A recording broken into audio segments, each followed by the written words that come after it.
would like to thank our amazing sponsors, TouringPlans Travel. Their destination specialists work with you to plan and book your trip. Whether you're traveling to a theme park, headed out on a cruise, or wanting to get away anywhere in the world. As experts in smart travel, their agents suggest the best itineraries and activities to fit your family's needs and handle all the reservations on your behalf.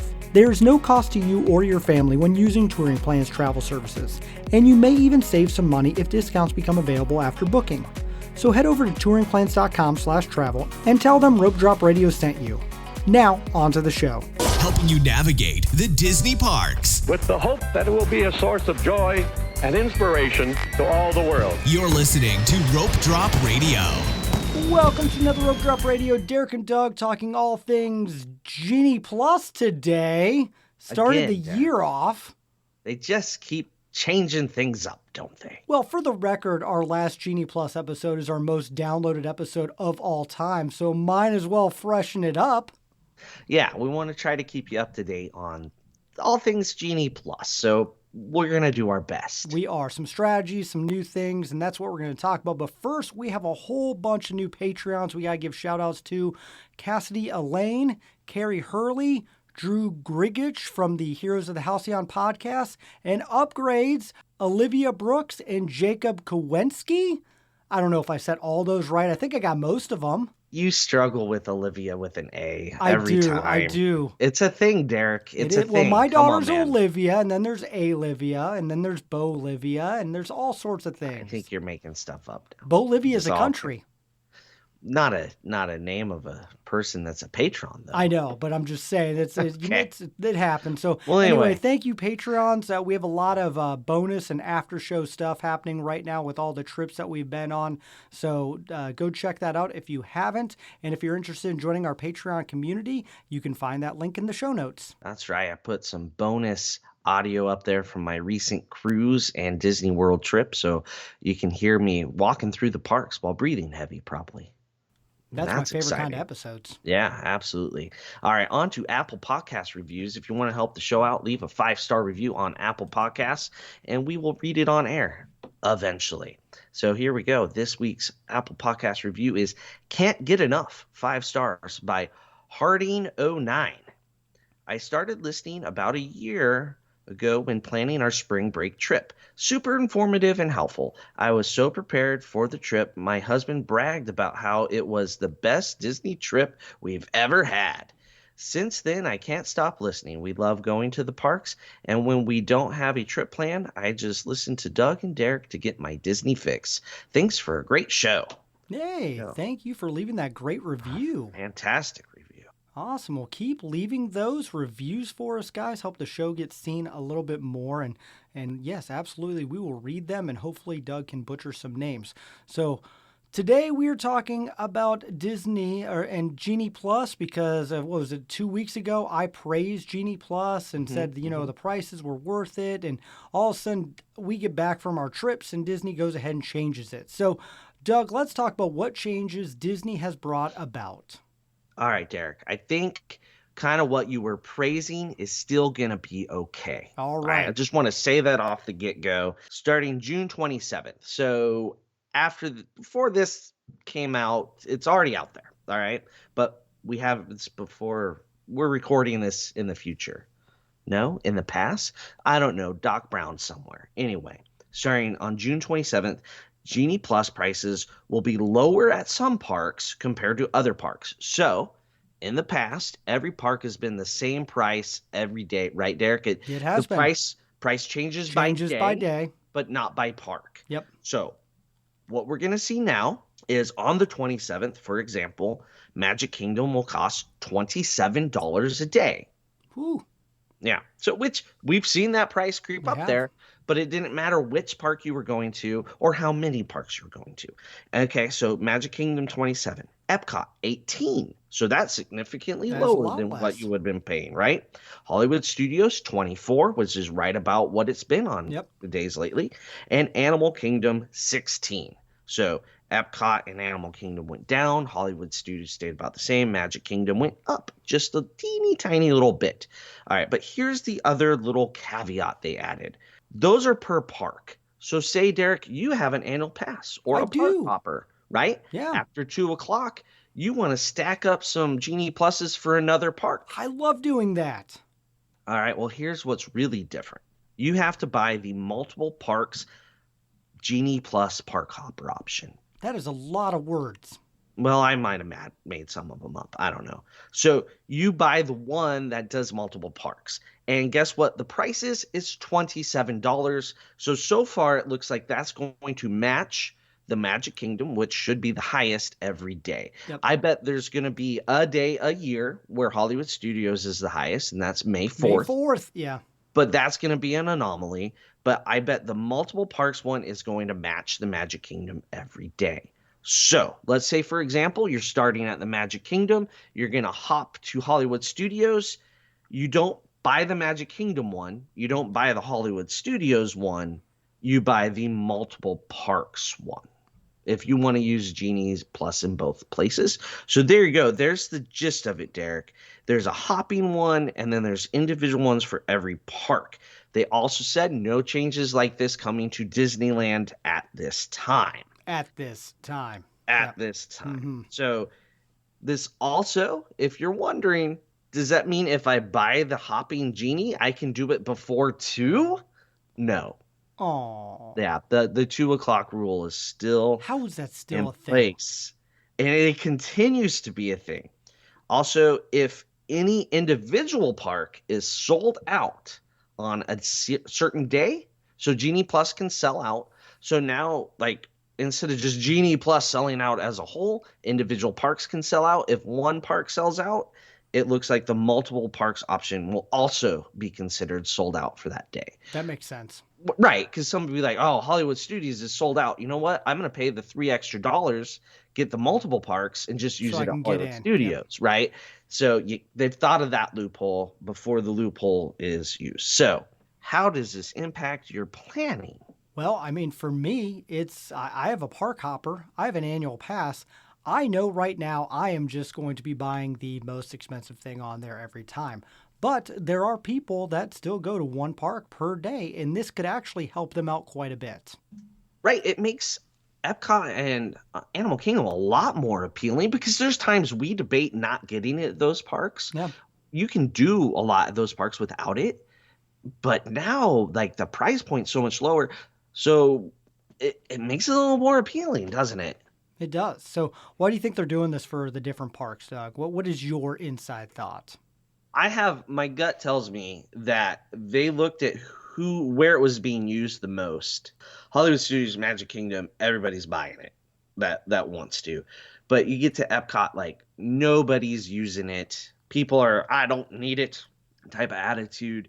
And lowering that price is still going to get them more money than keeping it where it is type of thing. They've ran the numbers. This is a year and a half worth of accounting going in, figuring this out, right? They want to sell the product.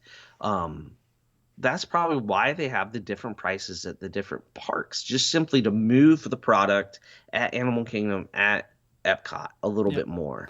Well, I mean, because when it was $23, $24, and we bought it for that Epcot day, we really didn't need to buy. We got Test Track, which was great because the family wanted to do helps. that helped a lot. But for the rest of the park, we just really didn't need it. And I can see how that can play into effect. Now that's a little bit cheaper. Okay, fine, let's do it. You'll see maybe Disney's going to make some more money for okay, why not? Instead of the price changes. My recent trip, my trip report's coming out soon, but I was at Epcot on my own. I beat the family there. They were riding Tron. I went to Epcot, and Spaceship Earth, it said it had a 10-minute wait, and I looked at it. I'm like, well, that is way more than 10 minutes. So I stood right outside the line, made myself a Genie Plus because I didn't have anything at that time booked, and I literally walked in line, walked right on with my Genie Plus. So, and then I could make another one pretty much instantaneously because I made it, tapped, and went. So the value in which I did make a Test Track then after that, and we did use it several times. So it was still beneficial even at the old price, but now they're going to lower it. So I wonder if it's going to make getting these at Epcot and Animal Kingdom less valuable. Do you think so? I could see it. It'll be interesting with the lower price to see how that affects the amount of people using it. Because I have been at Hollywood Studios and Magic Kingdom where a lot of people are. So I can see where Disney is trying to drive that extra profit. Do you think they're like people might actually be like, you know what? Instead of another day in the Magic Kingdom where we're gonna drop $30 No, I on see where Genie you're going. Plus, let's go to Epcot today instead and get Test Track and Soarin' and Ratatouille, and there's some three big attractions that you could just boom boom boom throughout the day. Yeah. Where Magic Kingdom you're spending twice as much money on Genie Plus, and family of 5, family of 4, that adds up. Yeah, I could see that. I mean, right now, they're just trying to get numbers to the parks with all the discounts that they're doing for the summer and the fall. So it surprises me that they're doing this now. I'm not going to lie. Why do you think they made the change now? Do you have any idea? What? No insights here, Derek? No, to annoy fellow bloggers, podcasters. No, to give us more material to talk about. That's why they did it, Doug. To make it slightly more complicated explain. They said they were making it easier, and then I thought, this is not easier at all. It's a whole nother. So, yeah, you have to make sure you buy the right one, right? And then you have to buy the hopping one if you want. More stress at 7 a.m. or before 7 a.m. It's never good for a vacation. And, so here's what I wonder. This comes out tomorrow from when we're recording, but 2 days in the past from when this airs, and how, say I have a Magic Kingdom park pass, but I buy Epcot and I go to Epcot in the evening, I'm hopping, right? I don't know. Can you stack them up? I love stacking. That's my favorite thing. So I think we'll be buying that hopping one a lot, just knowing how we tour the parks, and we did a lot of hopping in our several days that we recently just had at Disney World before and after our cruise. And I mean, we were stacking things as we drove from the cruise port back to Orlando. Mm-hmm. So I don't know how much this is going to impact it, and why they made this change now. It had to be, someone said we can make more money right?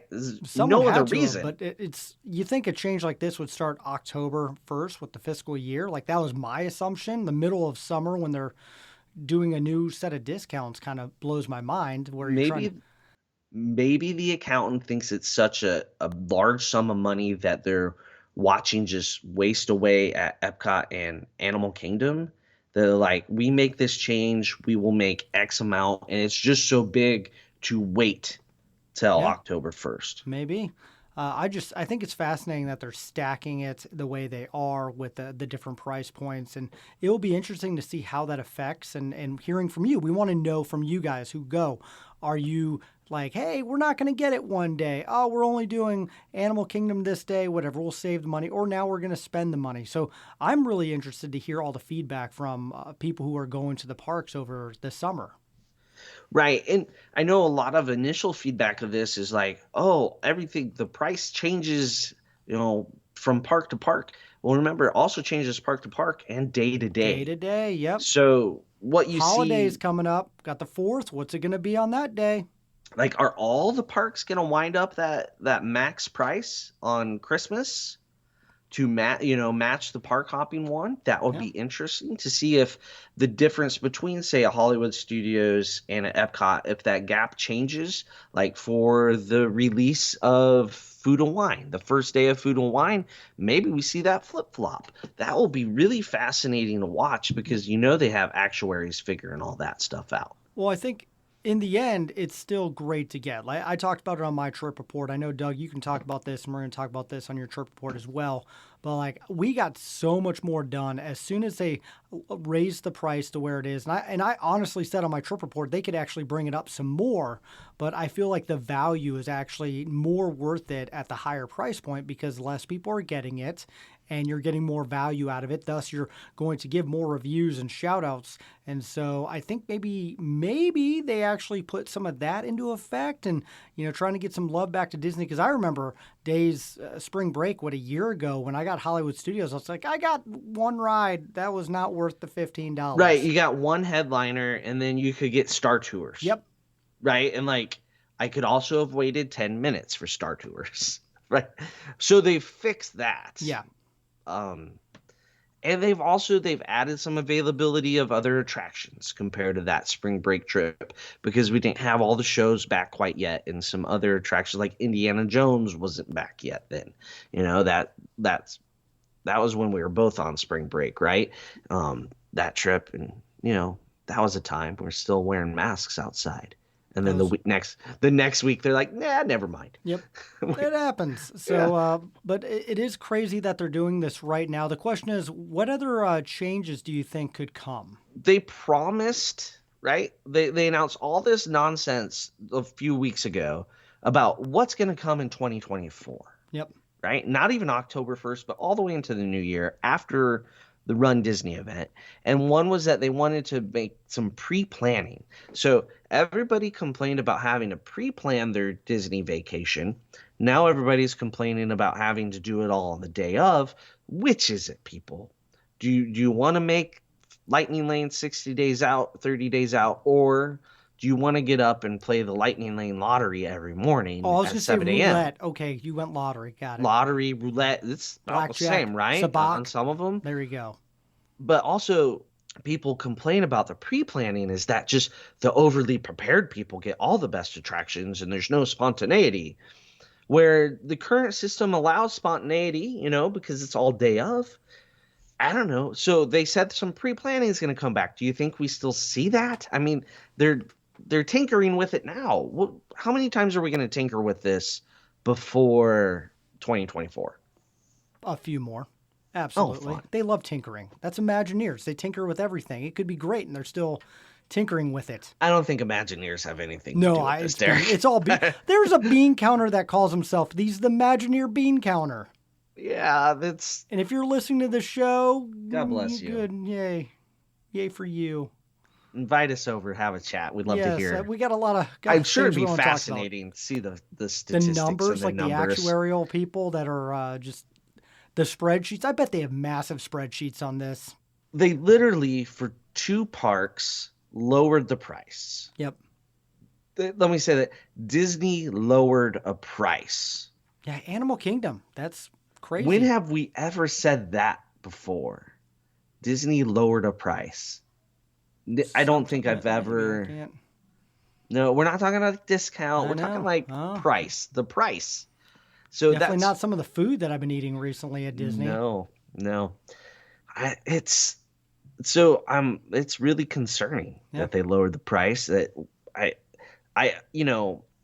me being able to make those lightning lanes and instantaneously use them on my recent trip, is that going to go away? I mean, I'm not saying that it has to be an instantaneous availability. Making a lightning lane and waiting 30 minutes or 60 minutes seems reasonable too. Like instantaneous availability shouldn't be a requirement of it. I'm wondering if they're going to do more with the individual lightning lanes. That's one that I still wonder about. Like more attractions? Yes. I hope not. I hope not either. It gets expensive. It does. I agree. And actually kind of surprised me that they don't have we can buy all the attractions to skip in line. I don't know. Other than a VIP tour, right? Yep. So kind of go the Universal route, sell it per park. Yep. Rather than for the whole... Not going to lie. I love that Universal does it. I've bought it and I've stayed on property to use it. Michelle and my girls are there right now doing it. And Universal has some things figured out. They do. Not going to lie. Knock on something. They're we're going to get in trouble here, Derek. Yep. Yeah, but, I don't know. What other... do you think we could see it move that way? Where you could maybe get more from buying... rather than an individual lightning lane where you're just getting drawn. What if they started to sell, these 3 attractions are a package. Yeah, so I'm surprised they haven't done that. I really am. I thought about that when I saw these announcements. That was my first thought that before I just read the headline. I saw Twitter blowing up, and before I even went, I'm like, oh, they're finally going to make every ride have like $2 for this, $5 if you really want to skip it, which always has blown my mind because that's the olden days with all the ED tickets. You get the ticket book. They're just now doing it digitally and making more money off of it. I always thought we were going to go full circle and bring that back, and I thought that's what was happening, but I was wrong. But I would not be surprised if something like that does happen sometime. If some of those bean counter Imagineers are in charge, they're like, well, we could just charge for every ride. Yeah, here's what I was kind of thinking. Someone's going to pay $2 for Barnstormer. Oh my gosh, that's frightening to think of. So then for my family, it becomes $10 for Barnstormer. Exactly. Right? Yep. So here's what I was kind of thinking. They could throw out say, buy the Star Wars package. You get Rise, Smugglers, and Star Tours. Right? That's not all canon, or not all in the same batch. I'm kidding. Okay, yeah. But one's off-world. So, say whatever the Rise price is, tack $10 more on or $6 more or something, and you get a package for three attractions. But then you're not buying Genie Plus, but you're buying that. Or say you could get a Tomorrowland package and where you get Tron, Space, and Buzz. Or you know what I mean? Fantasyland package, maybe sell each individual land. The possibilities are kind of endless and frightening all at the same time. Am I going to have to buy my Jungle Cruise, but I'm going to have to also get a Pirates and a Tiki Bird? Are you going to throw a clunker in just to drive traffic to it? I guarantee someone has had that idea. I mean, do you remember when they used to rent out the park the early magic hours and you get Fantasyland to yourself, and they basically sell the park 3 times, once for early morning and then the park and then for a party? Yeah. I mean, they're all about trying to find ways to make more money at each park. Yeah, so if you can keep selling the same product over and over again. If you can sell one thing twice. That reminds me, here's a fun story. At our wedding, we had to buy 2 kegs of beer. We didn't even go through half of one keg. They just resold that second keg. Wow. I know. It's not like they're going to let me wheel a keg out. Sorry, same thing. I thought there's a fun story. It is. I didn't. I don't know if my wow was for the place that's resold it, impressively wow, or wow, what was happening at your wedding that you only went through half a keg. But anyway. Yeah. Both things are wow. I think our wedding, things went dry. Everything went dry. Okay. It was a lot of college kids. Oh, makes sense. Yeah, a lot of Cornhusker marching band members. Oh, okay. Anywho, that was off topic. It was fun, though. So anyway, I don't know anything else. I mean, in the end, I think it's still worth it. I think the money is still worth it. It sucks. Party of 5, that's a lot of money to spend.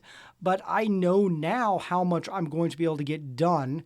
And, I mean, we are blessed, Doug and I. We have annual passes. That just is like taxes, annual passes every year. I actually just renewed mine a couple days ago, Doug. So mine's not due till November. The day before we go down at Thanksgiving. The day before. Okay. Actually, that's mine, awesome. I just renewed mine a couple days ago, but it expired when this podcast comes out. So got it, right at the nick of time. Yeah. I always worry if I get too close, Disney's going to announce no more annual pass renewal starting tomorrow. And it'd be like the day I was planning on calling to renew or doing it online. Yep. Yeah. They make up their own rules, and they're a business. That's how that works. They set their prices. Exactly. And they control the market. They can change them whenever they want. So we will see these change, adapt. I guarantee it's not going away. I know that for sure. Yeah. I'll be interested to see how much they raise individual Lightning Lane prices throughout the holidays and what we got coming up down the road. Right. People are buying Tron left and right. I mean, that Tron ILL has got to be making them some killer money. Yeah, I wonder how many people are still buying the Mine Train in addition. Yeah. Right? So, one has to be cannibalizing the other a little bit. And then are they pulling away from people buying Genie Plus because they're like, oh, I'm already spending money on Tron? Because we had to buy both Tron and Genie Plus, and that was expensive. Yeah, you get home, you look at your credit card I statement, did. I and it's just a did. little It bit was too painful. much. Yep. It's not really what Disney wants the taste left in your mouth. So I think in 2024, what would be great is if you could add it back to a package to where you're prepaying it. You don't have to see that pain and misery after the trip or at 7:30 or 7 a.m. every morning. Yep. It's just done. You know it's money you're going to spend, kind of like food in the dining plan. You know you're going to buy food. Yep. You know you're going I to buy love Genie the dining Plus. plan for that. Yes. I would much rather pay it in advance so that I don't have to look at the credit card later. And I'm like, how much did we spend at Pizza Rizzo's? My Oh, goodness. crud. You actually said it. We were You trying to go a show without Pizza we Rizzo's gotta being take said. the 0 shows since Okay. Pizza All Rizzo's right. Putting mentioned it by back Doug. on the calendar. Yep, put it back on the 0. We got All to 2, I think. Yes, because I did not eat there on my trip report. So, yeah, it's going to be interesting to see what they do. Like Rise of the Resistance. Did you see it had a 6-hour wait a couple days ago? 6 hours? I don't Who's waiting in understand. line for that? Like you I don't have know. to That's your buy. day. You have to buy that ride. I mean, they've made it to where. Still, I said it Well, on but my show. first you have to stay on property to buy that ride. That's it. Yeah. Yeah. So they got your Star Wars strung on that one. That's why maybe they start selling that Star Wars It could. package Makes sense. that people buy Just to get on Rise. Yeah. When that new Star Tours Mando scene happens. Oof, that's gonna change the dynamic there. Also, that ride's gonna be annoying because it's gonna be like, what simulators got the man? It's all random. I will be livid. Oh my gosh. They almost can't not show it to everyone. Right? You have to see. Or like the 3 on the right have it and the 3 on the left don't, and you have 2 lines. That doesn't one work. line be an hour, one line be 5. But the merge point doesn't work. Yeah, I don't know. Well, Disney, good luck with that one. I think they're going to have to make it less random. Yeah. Or maybe they're going to have multiple Mando scenes to where everybody gets one Mando scene, but you don't know which one. Oh, that's fascinating. I also love how this is like the only thing we have looking forward to from Disney in the next year. I mean, yeah, the water. I think there was test height balloons in Dino Land.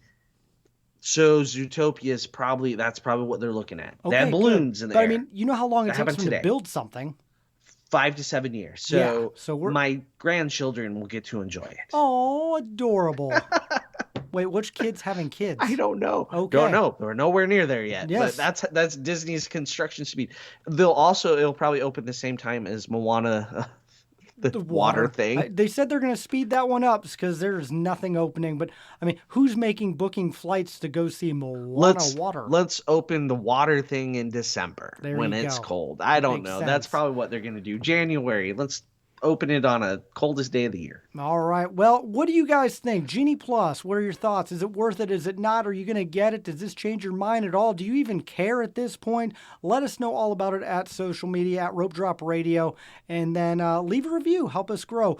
Doug and I have done Genie Plus a lot. We both support it. It's a pain in the butt that you have to get. I wouldn't say support it. No, we support buying it. We get the reasons. Understand it. We feel your pain when you guys message us how much you spent. So thank you for always screenshotting and sharing and rope dropping. And so thank you guys so much for listening. Next week will be Doug's trip report. We're actually about to record that here in a minute. But we also have Patreon episodes that you need to go check out, including some bonus audio. So that link is in the show notes to help support and grow the show. Also, you need to book a trip. You want to use it? Got to book a trip. Touring Plans. We have a link in the show note, those destination specialists. Actually, Doug, guess what? I just booked a cruise with Congratulations. Touring Plans. I know. Over 2 years it will be without me going on a Disney cruise. But it's booked. I can't wait. I can finally be on the other show. Yeah, you can be on deck when you finally get on on deck. So if you want to check Doug's new podcasting show, search Rope Drop on Deck, and my show will be out in 2.5 years. So there we go. For Doug, I'm Derek. You've been listening to Rope Drop Radio.